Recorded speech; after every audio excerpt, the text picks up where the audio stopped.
Hi hello வணக்கங்க. நான் இன்றைக்கி உருளைக்கிழங்கு பொரியல் செய்ய போகிறேன். அதுக்கு உருளைக்கிழங்கை தோல் நீக்கி எடுத்துருவோம். தோல் நீக்கியாச்சு. இப்போ இதை குட்டி குட்டியாக கட் பண்ணிடுவோம்.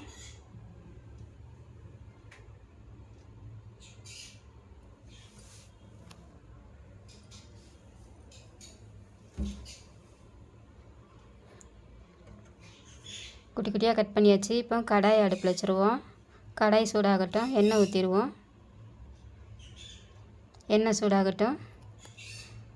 எண்ணெய் சூடானதும் கடுகு உளுந்து போட்டுருவோம். கருவேப்பிலை போட்டுருவோம். இப்போ உதிரியாக பூண்டு எடுத்து வச்சுருக்கேன், அதையும் உள்ளே தட்டிடுவோம். லைட்டாக வதங்கணும். உருளைக்கிழங்கு உள்ளே தட்டிடுவோம். நல்லா வதங்கணும். எண்ணெயில் நல்லா வதங்கணும். தேவையான அளவு உப்பு போட்டுருவோம். அதையும் நல்லா வதங்கி வர வரையும் கிளறி விடுவோம்.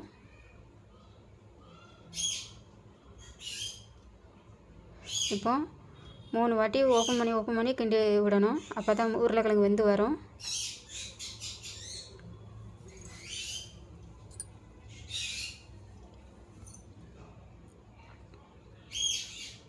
இப்போ உருளைக்கிழங்கு வெந்துருச்சு. ஒரு டீஸ்பூன் மசாலா உள்ளே போட்டுருவோம்.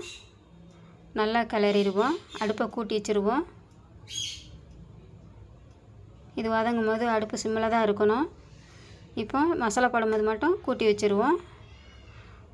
நல்லா வதங்கிடுச்சு. லைக் பண்ணுங்கள், ஷேர் பண்ணுங்கள், சப்ஸ்கிரைப் பண்ணுங்கள். இதை சாம்பாரோடு வச்சு சாப்பிட்டா டேஸ்டியாக இருக்கும். நீங்களும் செய்து பாருங்கள். சுவையாக இருக்கும்.